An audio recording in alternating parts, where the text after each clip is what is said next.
everyone to episode number 24 of the Nosedive podcast. My name is Vinie Vizzle, and next to me, we have Mark.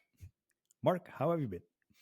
I'm all right. I'm good. It's been a bit wet. We always seem to talk about the weather, but I'm very English, so that's what I'm supposed to talk about. I got to fit those stereotypes. I'm drinking black coffee rather than teas, but yeah, I'm good. It's not been long since we recorded the last episode, so I haven't had a chance to Onewheel. I've moved my Onewheels around a lot, out of my van, back into the house, back into the van, back into the house again, but not actually ridden them, if that makes any sense. No progress I've been trying to find some bolts for my son's pint. Because I had a while ago, I don't know whether I mentioned on the podcast, someone broke into my van and stole my rucksack, which had like my helmet and pads and stuff in, which was really annoying. But most annoyingly, it had all of my spare bolts. Like, you end up with just loads of them. They were all in the bag, all of them. So flight fins, bolts and everything. So yeah, lots of going to the hardware store going, no, those aren't quite long enough, and going back in and buying another set of bolts. I've got loads of bolts now. But so other than that, yeah, I'm good. What about yourself? Yeah, I've been doing okay. I managed to get my Onewheels back together after Portugal. They were still in the box. I didn't touch them for a couple of weeks to recover from the lower back issue, and that is going rather well. So getting a lot more movement again. The stiffness is almost gone.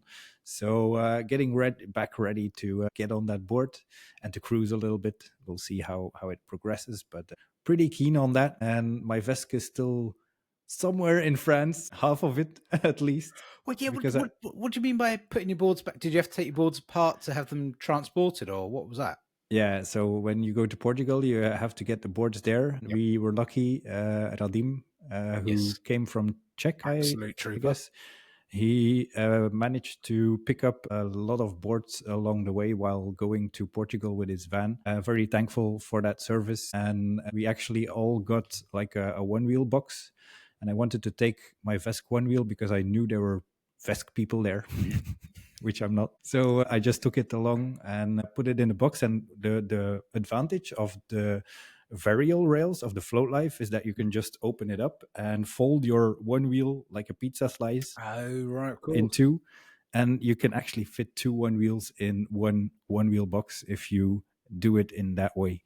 So that's why I took them apart, and you let the air out of the tire. And in that way, it really fits really well into that box. So a good tip for the people who want to take two Onewheels in one box.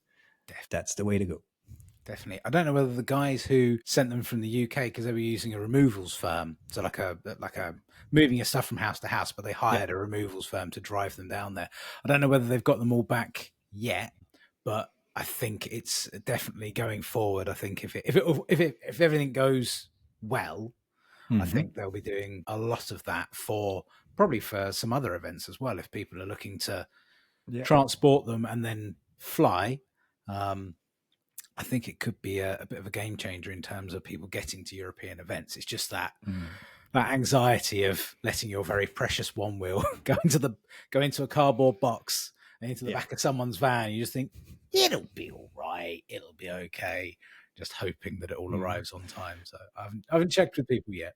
Then you have those air tags suddenly stopping in the middle of nowhere, standing still for 2 weeks, no movement, biting the nails, and then suddenly, poof, it goes again.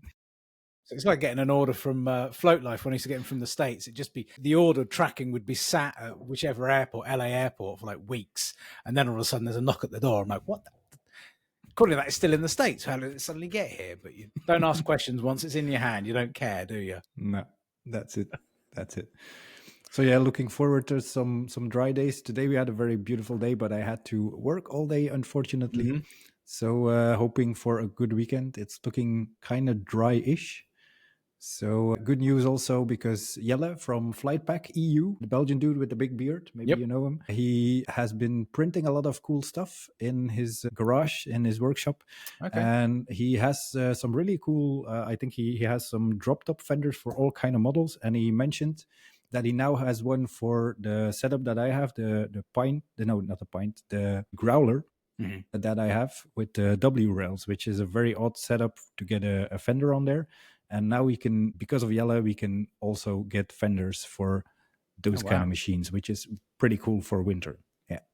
God, yeah, fenders are an absolute must-have. Yeah, I've got some spare bolts. I've managed to not lose the magnets in my bag, thankfully. I've got a magnetic fender, old craft and ride one, but the bolts were in my little bolt bag, so I have got some spare ones for that, thankfully. So I just haven't put it yet. So I've been very kind of, when I have ridden, I've like, I'll just go in the dry spots because I don't want to end up getting caped in mud. But it'll happen eventually. I've got to just sit down and do it rather than go out and ride.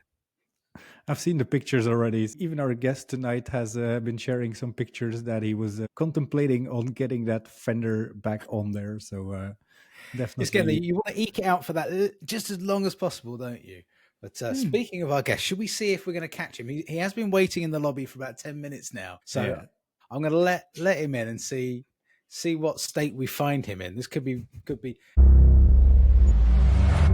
Look at that. All right. Ready and waiting. Guys. How are you tonight? I'm very good. How about you? How are you? All fine. Very pleased to be here. Nice. To start off the episode, something we often forget. Alexis, for the people who don't know you yet, introduce yourself. So, hi there. I'm Alexis. I'm a rider from Belgium. That is so... Why is everyone so modest? I am a rider from Belgium who absolutely everybody knows. And when they turn up to a race, everybody just goes, let's see what Alexis does. Let's see how fast he's going to go. Just some guy, just a guy, you know. I also race and I do tricks and I'm pretty obsessed with wall wheeling. So how obsessed is obsessed? So how long have you been riding for? We do the origin story with most guests. So how'd you get into it? So I got into it like 3 years ago. I celebrated my 3 years of one-wheeling like half a month ago.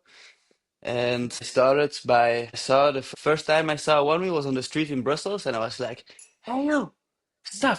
What is that? And I want to try it. Looks so fun. And I got to try it, like just a little circle around myself. And then I started watching YouTube videos. And I was like, damn, one day I'll have such a thing. And I think 2 years later, a colleague of mine suddenly came up to work with a one-wheel GT. And I was like, yo, now I get to test it. And so I went to the parking lot like for, I don't know, an hour. And a week after, I bought my XR. Sold. Of course. So you were hooked from the first viewing in Brussels. So have you done like any board sports or anything like that before? Yeah, I was a skater for like 10 years previous. So I think I started skating at like 13, 14. I was very big into skating. Like all my friends skated. I was like the little skater boy from high school, you know. So, and from the moment I saw the one wheel thing and started one wheeling, I kind of forgot how to skate. I don't skate as much. Like if I skate once a year, it's a lot now. And obviously I've done some snowboarding also since I was like 15, 16, same age as skating. Yeah. How does that translate to one wheeling? I mean, you learn a lot from it. Just the stance already is, well, you know the stance, you're sideways, you're going forward. Now the braking and accelerating is a bit different. I mean, now you don't have to push and you don't have to like drag your feet on the ground to slow down. So it was like, nice. And it helps for technique and for tricks for sure. Having the board sport experiences. Yeah, I dare to slide and you go high in bonks and jumps because of skating. You do have when I've watched videos of you and when I've edited videos and stuff like that and watched you race, you do kind of have your front hand is almost like a balancing element of when you watch guys ride skateboard quite quick. It's almost like would you say your stance is the same for one wheeling as in like balancing your body? No, because in skating you want to be steezy, you know, very steezy. So the more effortless it looks, the better. So if your hands are just hanging down, that's cool in skating. But for one wheeling, I mean, you gotta be steezy as well, or you gotta try to be steezy. But for me, it's more of an accelerating thing. Like I need more weight in front to accelerate harder. Yeah. I'm not sure if Yeah. it's for balance, really. Or maybe a little bit. Okay. Okay. Yeah, I can understand that because you're quite a slight guy. You're not. There's not a lot of weight to you. It's the same as bloody Jay Kenwood's. There's no weight to Jay Kenwood. And that's not a reason for I think I'm like how they can go 20 fast. kilos heavier though. I'm a regular weight. I'm like 75 kilos. I think it's very regular. You hide it well. You hide it well. It's on the muscle, bro. Ah, yeah. I ain't got much of those. I'm afraid. Just wobble the belly here instead. So your racing, I was actually quite impressed when I looked at this season's races. I know it's not deliberate because you want to win every single race, but across the podiums that you've got on my sheet here, you've got Wacky Wheels came first. Mm-hmm. It's Float pretty Connection easy in second. order. It's like Yeah, one, yeah, two, yeah. one, Float two, one, Connection two. second. Yeah. Swiss Race first. Maru second. Send It Surrey first. And the final third. Yeah, third. We'll get to the final. We'll get to the final. The best one though, and I don't know whether it was in the final race, but we should give you a crown for having the best nosedive. And then was that in the finals race? It was in the finals race. Yeah, So there you go. We should give you a crown for that. It was the nosedive at the start of the finals race, and I don't know whose video it is, but Was it in Swiss? Sorry, in Swiss? yeah, Yeah. but yeah, you've got whoever it is filming it, and as VESC man comes past, you've got Lexi's down, and there's this panic, and you've got sort of Fabio's commentary in the background. So I'm losing my voice about how you're just clawing it back, and then you end up coming in first. How? Yeah, I don't know. It's For the people that don't know the video, so we were aligned at the starting gate of the finals, and straight away I fall because like the starting gate is like little gate that drops, but the like space where you're before the gate drops is very, very short in Switzerland. And so when I want to accelerate really hard, I go back just a little to be able to push harder. And that going back a little was enough to go off the little plank. And then when I accelerated so hard, so the wheel slipped on like the little tiny wooden pad, and so I fall. Everyone goes, and I'm like, "Fuck! I just lost the finals." And Fabio was like, "What are you doing? Get up and go! Get on your board!" So I was just like, "Okay, he's right. I have nothing to lose. Like now I'm fourth, so worst case I'm fourth." But in my head, I was like, "Okay, I'm still gonna try to catch the third one, at least because." Yeah. Who would imagine that I could actually overtake not only the third one, but also the second and first? And yeah, that's the video I watch when I feel sad. and it's a very fast track over there. The Mhm. lane that you have there, so people are really It is. flying on that track. So to be able to overtake three fast people in the final is crazy. The speed that you must have had there Yeah, I must think have been that on insane. the straight, I was in the high 50s, so like Yeah. 57 to 60, and well, maybe not 60, but 57-ish. But the part where I'm faster than most riders is in the downhill part, the steep downhill, because I have the Razr Rails, so I have a lot of clearance, so I can go for the steeper part and cut off people, and that's exactly what I did there. I overtook Hannes and Maiko in the steep downhill, and Yeah. Talking about those Razr Rails, my you babies. have a wicked setup that I think we haven't seen it in Europe or in the rest of the world yet. Can you describe it for the people who are not familiar with Razr Rails and the setup you ride? So Razor Rails, it's a design concept for racing and traveling. So the goal here is to have as much clearance as possible. So Floatbox, the guy who makes those, like he made a monocoque design. So it's one piece, and then you one piece of metal, folded metal, and then you pop in your batteries, your controller, and your motor, just like a regular one wheel. But it's super thin. It's razor thin. That's why it's called the Razor Rails. And so there's no bumpers, no TFL bumpers, no banks, no nothing.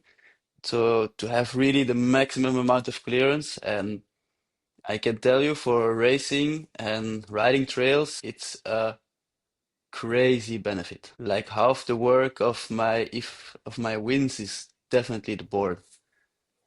Because I started winning when I was riding the racers. Yeah.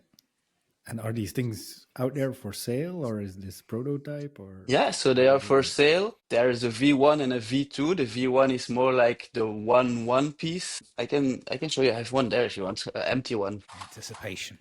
So Let's see some tech. this is how thin they are. It's barely thicker than a finger, and Jesus. this is how it looks. And the inside. So you pop here 3 batteries in the back, 2 batteries in front, and then here there's a controller plate, and you pop in your motor and you go. Bam. So that's the Very light V1. setup.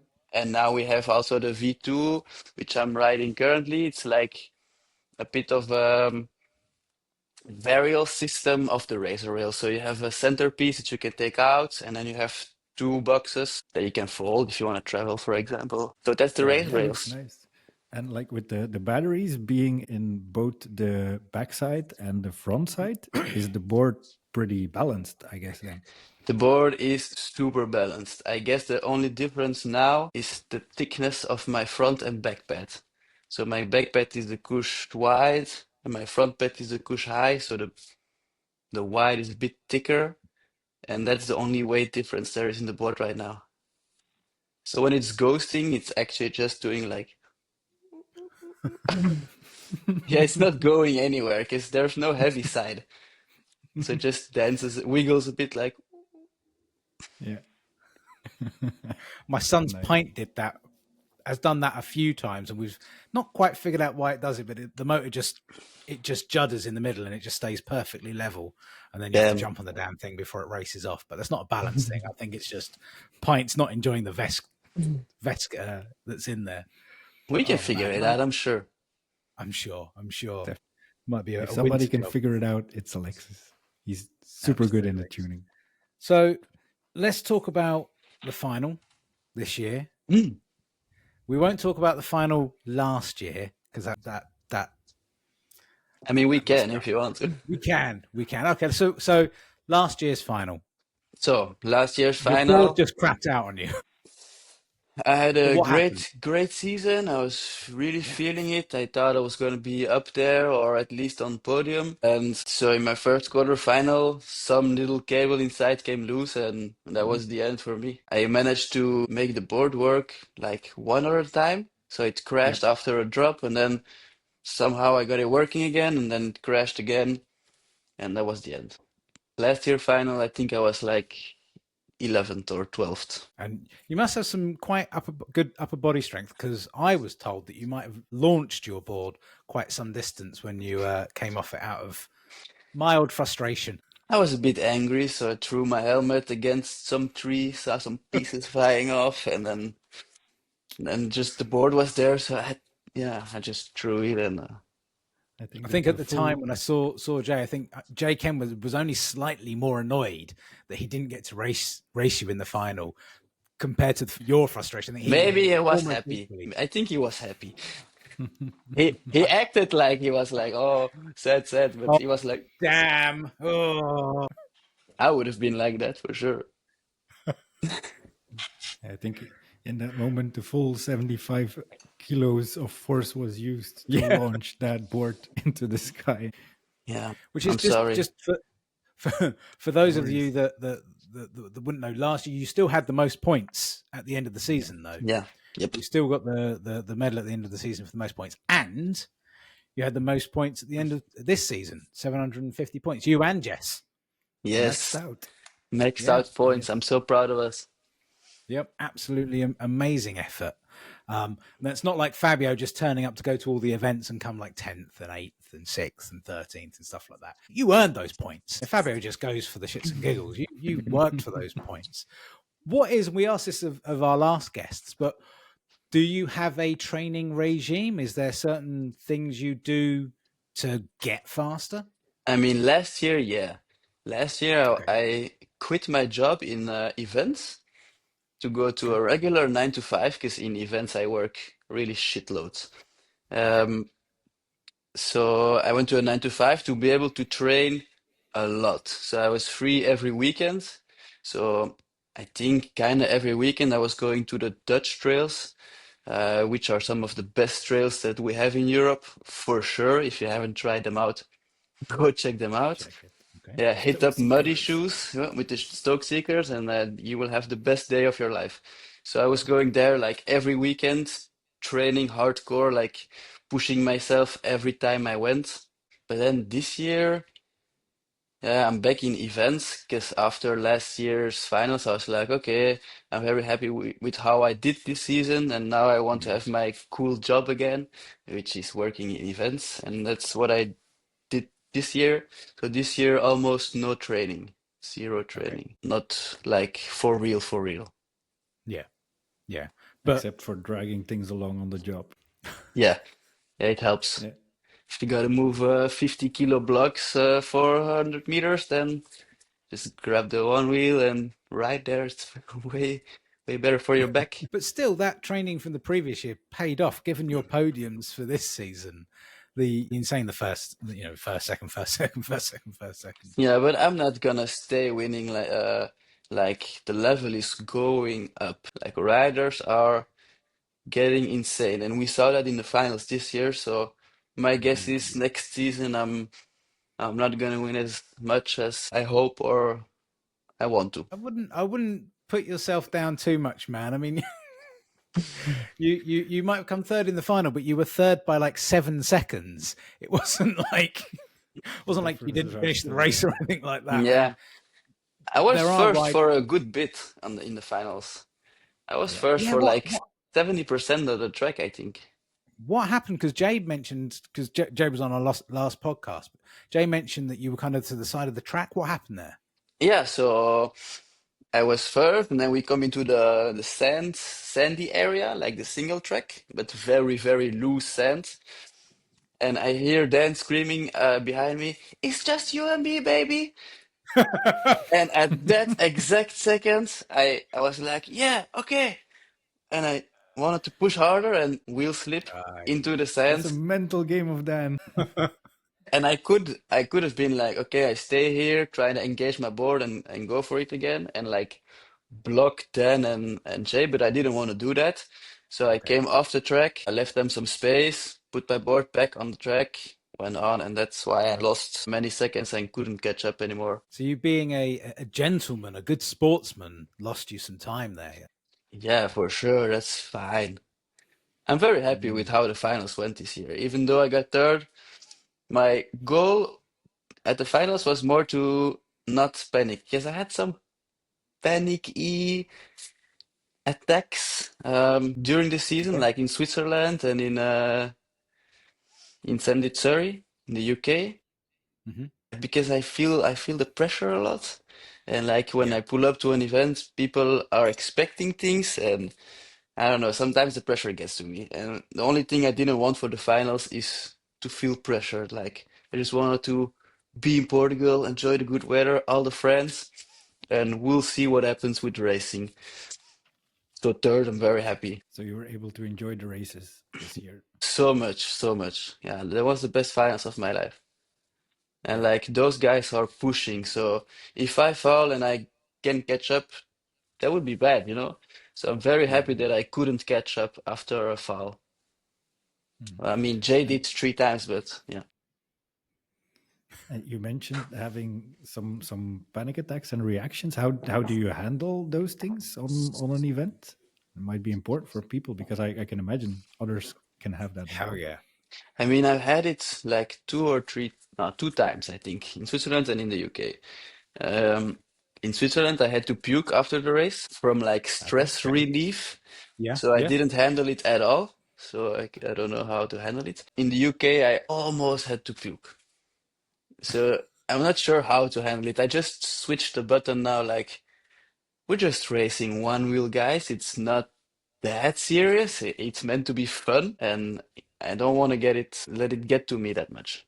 So I just flipped the switch and like, yeah, now racing is 100% fun and a little bit of stress, and not a lot of stress and a little bit of fun. Yeah, because we sometimes put the expectations of others onto ourselves or project them onto ourselves, and it's not that easy to handle that. So it's good that you have found a way to switch that off and to enjoy things again, because that's what we do it for in the end, to have fun with our friends. So important to keep that in mind. Yeah, you've got to keep up that very first, oh my god, what the hell is that feeling in you all the time. Yeah. Like whenever I go to pick up my Onewheels and stuff like that, there's still pick up and go, man, this is cool. This shouldn't be stressful. Even if I'm gonna go and try and do something and try and do a drop or something, I still need to keep into my head.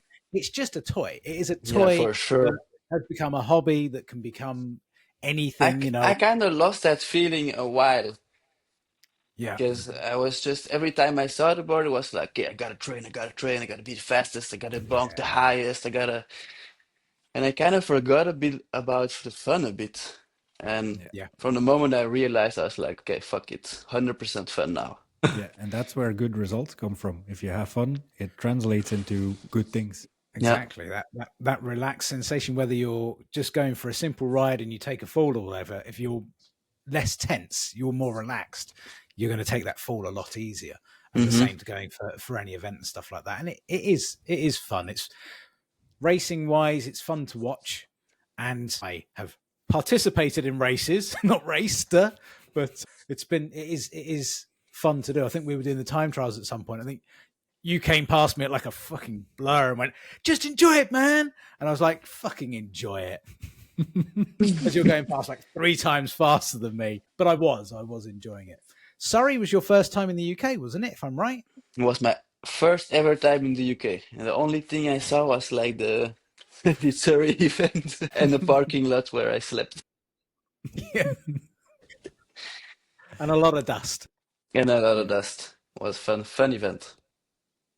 So how was that for you coming over? First time in the UK, so you drove over as well in your van. Yeah. How was that for you? On the left Yeah, side. it was super chill. It's actually the closest event from my house. So it's just like an hour and a half drive to Calais. Take the boat, chill a bit in the duty-free zone, drink a iced latte with caramel drizzle. And then I arrived in the UK and I was like, shit, I have to drive left here. And I was like, a roundabout, you also go left here. Okay, strange, but... And then an hour drive and you're at Surrey. Yeah. That's the same reason why we ended up going to WoW the very first time, because Belgium from it's actually pretty close, right? Yeah. 6-7 hours drive, I think. And it was, probably 6.5 hours, I think. And we just went, that's closer than anywhere else. So we'll just go to Belgium for the weekend, and that's nice. The convenience of the Channel Tunnel in particular makes it that much quicker. Definitely. So, The longer drives for me are 18 hours, I think. Like Hungary is 18 hours. Really? Yeah, that hurted. Especially after the events, because when you want to go there, it's easy. You're like, yeah, I'm going to a race, woohoo! And then when you come back, you're like, it's always longer. Even if it's exactly the same route, it's always longer. It just drags. The energy is so taken. Yep. Yeah.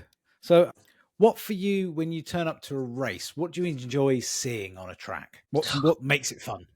What makes it fun? Not too much bumps. I hate bumps because it's like you cannot go push through bumps, and I like to push it. It can be technical, but bumps, that's not my thing. Speed sections I like, just straight are very much like features. So the higher you have to jump or bonk, or the more I like it. Tight turns, the more off-road it is, the better.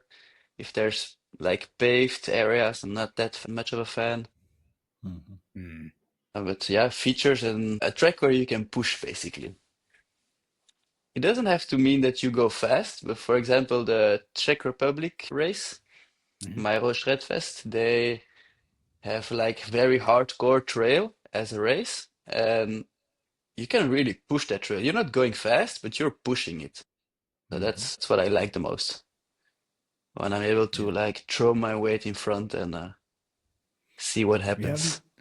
We haven't been talking much about this event, but to me it looks one of the coolest terrains that we have for a race in Europe. I haven't been able to make it out there, but it looks like such a cool trail. Can you describe? I mean, yes and no. So as a trail, it's perfect. It's like a 4.5 minute lap So it's not too long, not too short. It's quite right up there. And there's like good downhill bits and good uphill bits. Not too long, but very steep, very technical. The only downside to there is that you cannot really overtake in the track. Like you can overtake in the beginning and at the very, very end.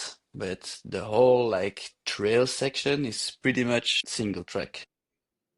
Okay. So very, very hard to overtake in that race. Definitely on the heads up. If you're with 4 guys in one track, then it really makes it hard to.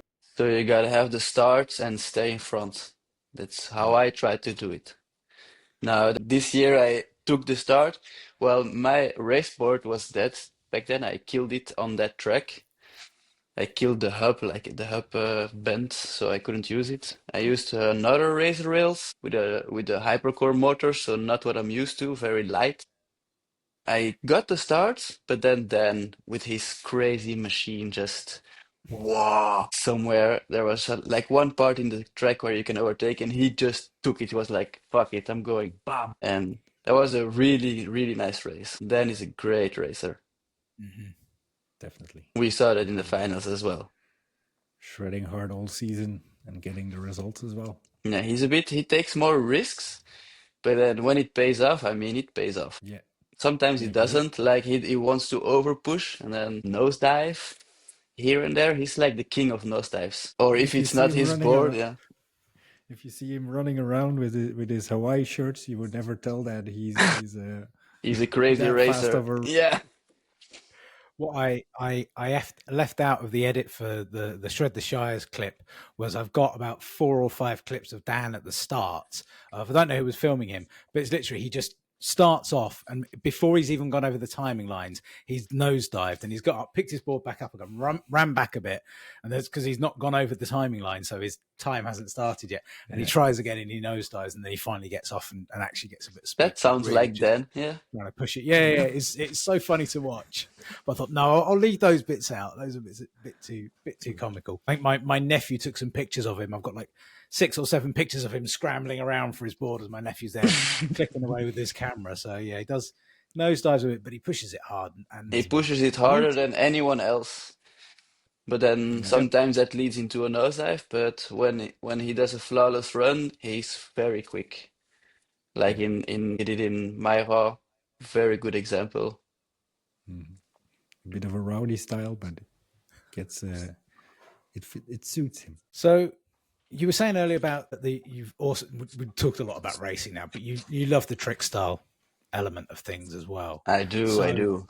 I've written down here because when Vinie came to your little farm and you had the slide upon the slide upon the slide. What is your longest slide? Is all I've written down. Is my last question that I've written down is what is the longest slide that you know that you've done?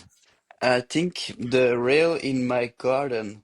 I don't know if you saw the Instagram clip where it's like straight down straight. I think I built that rail to be 7 meters. That will be my longest slide, I think. It was not a super clean one. It was a really hard rail. I removed it because it was too hard to slide on, but that would have been my longest one. 7.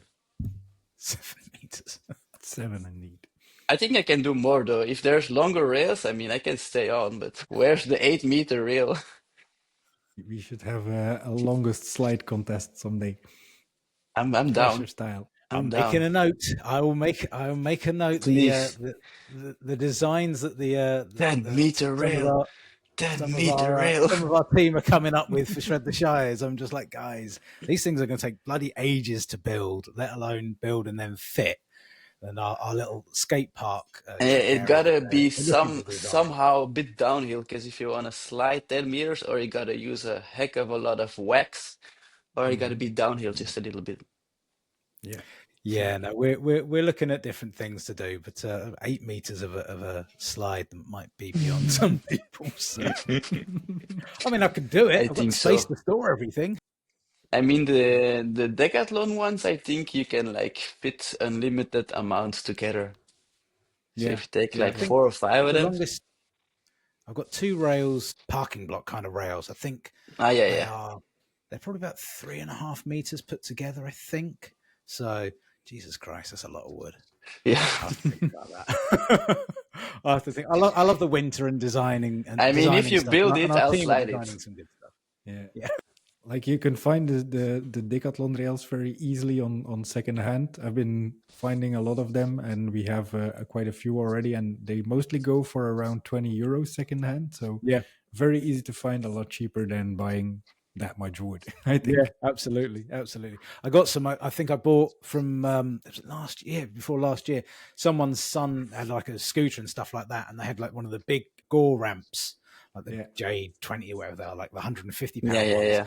And I went to go and pick it up for like £40 or something like that. They'd barely been used. I was like, this is. They just want to get rid of it. Steal. And they went, oh, he's got this metal rail thingy here. Do you want that for £10? I was like, yes. Yes, I do. Nice. One of the big, like, heavy, can take, like, whatever weight and stuff like that. I was like, yes, I'll just ram that into the car somehow, and I was very happy with that purchase, I must admit. But yeah, there are everyone out there. Facebook Marketplace is an excellent. Yeah, exactly.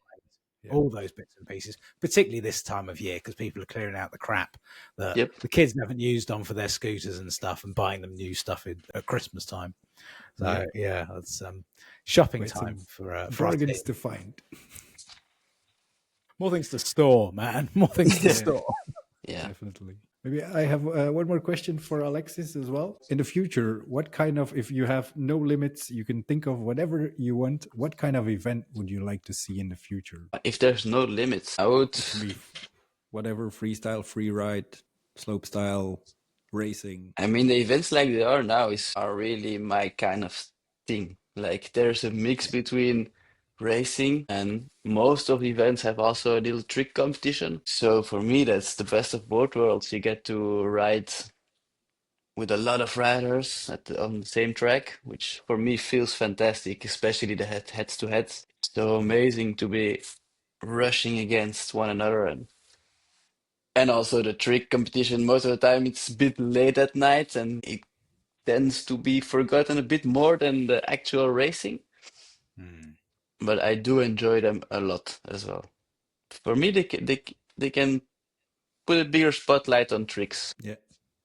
And like in Portugal this year, I even thought it was cool that it just ended up in a session amongst friends rather than having another competition at the end of the day. And that's the cool thing. You just get together, people just lined up on their chairs next to the feature that Fabio built, the whole platform. And then it's cool. Some people start riding, doing some tricks. Everybody's cheering each other on. That's what it's about. Flying around. Alexis is breaking some boards. Comes natural. Pretty standard. Always. It worked again at the end, though. Yeah. Cool. Safe. It was not an error 16 then. It was not even my board. That's also a thing that I like to do, apparently. It's like breaking other people's board. Because I don't have a trick board, believe it or not. Okay. I have 5 trail boards and 0 trick boards. So if you see me tricking, most of the time it's on a float wheel or something. Like a 19-kilo machine. Indeed, like Noah. Noah has the same STEEZY going on. But the little bugger really pulls it off. Yeah. Stylish. He's so and his GT. Yep. Machine. Yeah. Nice. But I'm building one. That's the winter project. Okay. So we're making a very standard VESC board. Just 1P thingy? Yeah, 15S 1P, so 63 volts, 1P, so 0 battery. You can do like 8 kilometers or 10 kilometers if you really want to go for a ride, but it's made to trick. So just hypercore motor, slick tire, the basics, but with a VESC. Charge. Cool. Very nice. Like the ultimate thing would be to have 2 of those that you can just plug one in, use the other, and by the time that the other one runs out, you can go get that one again. Yeah, I mean, I think I already have to sell one of my boards to get the winter projects going. Yeah, and I'll buy you some lifesavers for Christmas, man. You need some. At least on your trick board. Put some on, Alexis. I have some. I know. I have Put them 2 on your pairs trick just board. there. Yeah, on the trick board, that's a necessity for sure. Yeah, and on the others for you as well, but we'll contemplate on that later. I broke a few apps. It's okay. It's good. So, Alexis, before we go, can we just see the trophies you've got behind you there? because you've got a nice little collection, and this is where everyone realizes that I don't look at the screen. Alexis is over here, so now I'm going because I'm intrigued in this. But even though I can watch this in the edit, Okay, so that's kind of the collection. Wait, because I'm filming with my phone. Okay, so yeah, there's a few. Quite a few. I see some of the. You've got the Send It Sorry squirrels in there. I've got my squirrel on my desk here. Yeah. The only one my son gave me was my Send It Sorry squirrel. Obsessee representing, yeah, for real. So The baton from the time race, yeah. Very That's nice. a bunch. best You know what you slide. are missing? You know what you're missing, don't you? Tell me, what am I You're missing? missing a beautiful, very brightly coloured Shred the Shires medal. Am I missing that one? It's been about 20 Yeah, minutes yeah. and I've not mentioned it, so Yeah. Very true. Good job, Mark. You're progressing. I've got to sell tickets, man. I mean, you're already almost sold out, right? You know what? We're actually we've got as of before we came on air actually, 43 adults booked already, and about 6 groms, and that doesn't even include my kids. So there'll be at least 8, 9, 10. Well, I don't know. There'll be loads of groms, but yeah, that doesn't. Yeah, Mark. Many That kids. doesn't include the. So if I include the rest of the Shred the Shires team, I think only 2 of them have actually have booked their tickets. Okay. So there'll be at least 55 people there because none of us have booked our tickets yet. So yeah, it's, I'm waiting for my calendar for my because I'm back in events, so I have to give my job is very important to me. So if there's big jobs, I need to be there, and so I cannot know yet if I can join you this year, but I would really much like to because it's one of the only ones I've you can sleep in your not van attended. That's the main thing. We've got somewhere where I'll you can definitely sleep. try to come Very for sure. dust.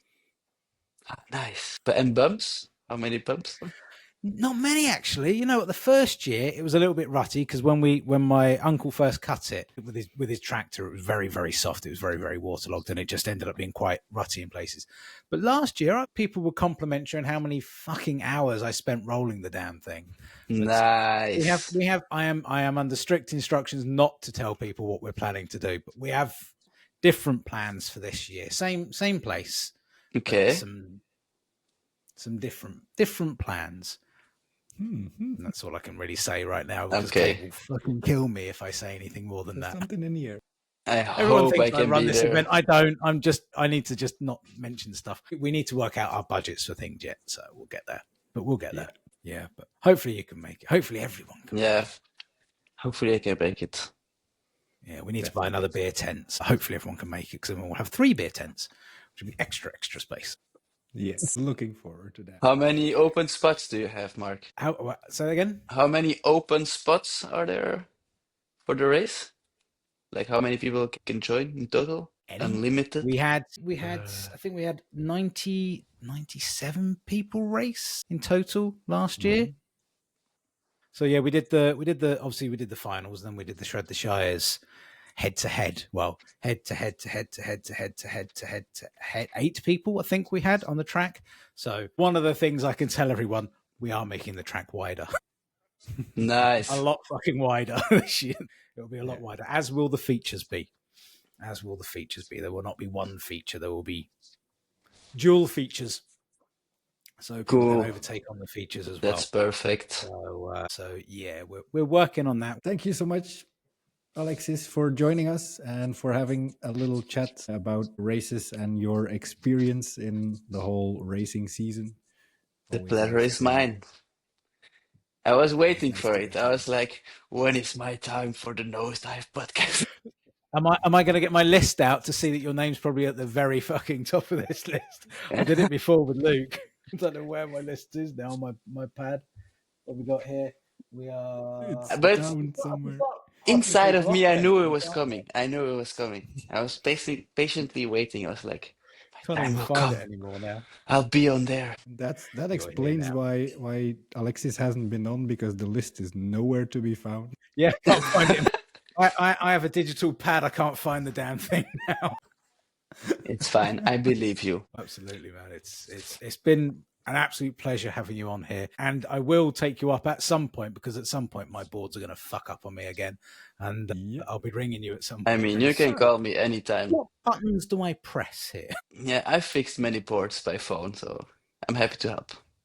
So far, the GT's behaving itself. The GTs and the Fungineers I'm very happy with that at the moment. So good, it's a very smooth board. Yeah. So once my VESC gets back into Belgium, I will also give you a ring. When it's born, yes. Yeah, when it's born, let me know. Indeed. For sure. Yeah, looking forward to that shredding. Same. Looking forward to shredding with you guys. And thank you for hosting this. I watched all episodes, obviously. I'm a good guy. Thank you so much for tuning in. Thank you. Yeah, brilliant. Cheers, man. Thank you for your time tonight. Yes, you too, guys. We'll see you on the next one. Man. Bye-bye. Ciao. All right. Such a nice chat with one of our champions, the champion for the ranking 2 years in a row in the EUL. That's quite an accomplishment here, because it takes a lot of time and effort to go to all these events here in Europe. They're not that close together. And Lexi really put in a lot of effort already to go and meet up everyone and check out all these events with an absolute shit ton of effort. I mean, his points last year was like 708 and this year was 750. Yeah. You know, it is an element of just going to the events to have a bit of fun and stuff like that. But to race at that and the distance between them, you know, it's, as you say, we're not close in Europe at all. And you can't just jump on a freaking plane and grab your board half the time because of the cost more than anything else. And if he's trying to save costs and sleeping in his van and stuff like that, then, you know, it's an absolute Herculean effort to get to as many events as he did and podium in the places that he podiumed as well. So fantastic. Yeah. And genuinely, he's a really nice guy. Like, there's not a drip of arrogance in that man whatsoever. It was, I'm so very pleased that he didn't remind me of when I said to him, "Oh, can you just have a quick look, like quick 30-second look at my son's board? It keeps dropping and stuff like that." And he jumped on it and he went away and he came back and went, "Well, there's no air in the tire." And I just looked at my son and went, "What?" He was like, "Fum, fum." I was like, I mean, my son weighs nothing. So to him, there probably was enough to ride around them. I was like, "What are you doing, boy?" So I put a bit of air in it and he went off on a ride around. He went, "No, we can change a couple of little things. Just chill, just a quick little change of the posi sensor and stuff like that." He went, "Yeah, that's a good setup, man. It's a good setup." I was like, "Okay, cool, excellent." He said, "But if you need me, ring me." I'm like, "It's going to happen. Yeah. It's going to happen at some point. It's going to happen soon." But definitely. Absolute pleasure to have him on. I've been wanting to for a while. Yeah. So it's a name ticked off the list. Yes, one of the guys that we really want to talk to. We still have a list of very interesting guests. It's just a matter of getting a hold of them on the right time. As you know, Mark, it's not always the easiest thing. We're doing our best to get a good balance in the guests, but there's always the technical part in the background. Not easy when one other half of this partnership messages you at 7:15 on an evening going, "I've got a link for tonight's podcast." I'm like, "What, Vinie? I'm in the supermarket." Literally, I'm there and my heart went, I looked at my phone and went, "That's tomorrow. I'm sure it's tomorrow." Yeah, I wanted to check if you're still alive. Yeah, I was still alive, definitely in the supermarket going, "Oh, what the hell?" Yeah. No, I was mixing it up. Like yesterday, all day, I was like one day in front in my biological brain. I don't know what was happening, but it was actually an EOL meet. And I even prepared a whole studio yesterday for the EOL meet. So it was, I don't know where my head was. Sorry for that. That's all right. One thing I would point out, ladies and gents, for those of you that are watching and probably haven't realized that we haven't mentioned it, we have not coordinated our clothes deliberately this evening. It's just, I'm cold. Vinny's always cold, apparently, it looks like. And I was just like, I'll put a long sleeve top, chillest top, that'll look good. And I thought, I wonder if Vinny's going to wear his chillest top as well. And there you are. So now it's fitting because I'm actually in the attic where I don't have any heating. That's why I mostly in winter I have some hoodie or some hat on, because otherwise it would be getting quite cold out here. But I would say they are really nice. Like They are really nice. The t-shirt is a really nice fit. I like the t-shirt that I've got as well. I'm not one for the flat peaked cap. My son has stolen that. He enjoys that. Yeah. But it's a nice print. It's a good print and a good top. Not that we're being paid for this, but no quality, man. So you might as well mention it. It's good stuff. And Kyle deserves it because he sends out a lot of free stuff to a lot of people who deserve it, who do stuff in the community. So Kyle is really, I think, one of the dudes that also has his marketing down, because by doing that, he actually was able to collaborate with a lot of cool brands. So really cool stuff you're putting out there, Kyle. Keep on pushing. I think on that note, we can close down the episode. Please like the video, share it with all your friends, heart everything that you see, and we'll see you on the next one. Mark, take it up. Keep that nose up.